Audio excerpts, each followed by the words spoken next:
Non-government organizations stress the dangers of mining as they fight for the banning of the mining industry. But local officials and residents see mining in a different light. VERA has more. The landslide in Compostela Valley, the Mark Copper incident in Marinduque, the acid mine drainage in Lafayette. These are just among the potential dangers of mining, cited by several non-government organizations.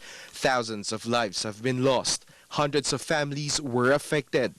As early as 1970s, tragedies involving mining firms were already a cause of many debates. For more than 2 decades, Attorney Griselda Mayo Anda has been involved in crusades against mining.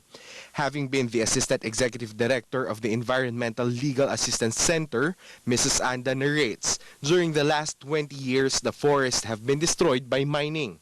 This is the primary reason why her group, ELAC, strongly opposes mining. She explains, despite rehabilitation programs, what was taken will never be restored. Kailan pa tayo hihinto, Dale? Yun yung problema natin eh. Hanggang saan ba tayo magsasabi na tama na, sobra na? Kasi nakita nila na yung pinagsasabi ng taong bayan 20 years ago, talagang totoo pala. Another reason why several groups take a stand against mining is the displacement of the indigenous people. Legal Rights and Natural Resources Center Executive Director Judy Pasimio says, with the locals divided with their stand on mining, it results to conflicts, leading to the disunification of the tribes. Pasimio adds indigenous people in resource conflict areas face a seemingly insurmountable challenge against the aggressive policy of the government to promote mining.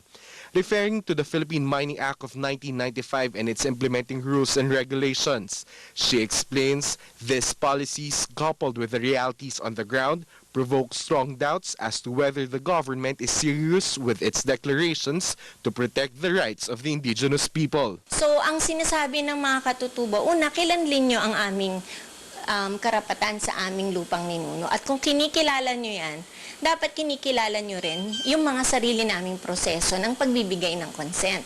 Under Article 29 of the United Nations Declaration on the Rights of the Indigenous People, they are recognized as having the right to the conservation and protection of the environment and the productive capacity of their lands or territories and resources.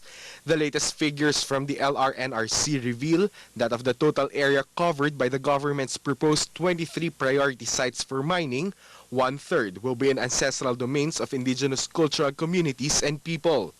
These areas include one of the most contested mining sites in the province of Palawan, the area within Mount Mantalingahan. Although local officials of the municipality of Brooks Point in Palawan agree with the issues raised by the oppositors, they believe their town's development should be put first.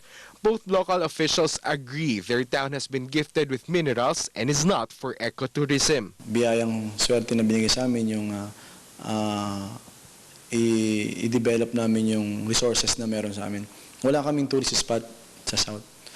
Nasa north lahat yun. Wala naman din silang kasing katulad ng minerals na sa amin. Kung magiging bukas lang po tayo sa kaisipan at magiging open-minded po tayo, obserbahan lang po natin. Hindi naman po yung mining minsan na nakakasira. Even the leaders of the Palwan tribe acknowledges the dangerous and hazardous effect of mining. But they say the industry has helped them move forward with their lives. Sabi ko lang po sa mga kumukontra kasi kumukontra talaga sila kasi nga ayaw nila. Pero ang masasabi ko lang dahil hindi na naranasan yung hirap namin dito. Lahat po binibigyan ng pansin. Walang sabi na hindi nila pinapansin yung lahat po binibigyan ng pansin. And even if most parts of Palawan have been declared as protected, authorities say mining permits are issued to those with sites outside the protected area. As the country's last ecological frontier, several NGOs have launched a campaign to stop the mining in Palawan, a movement intended to save the province from further damages of mining.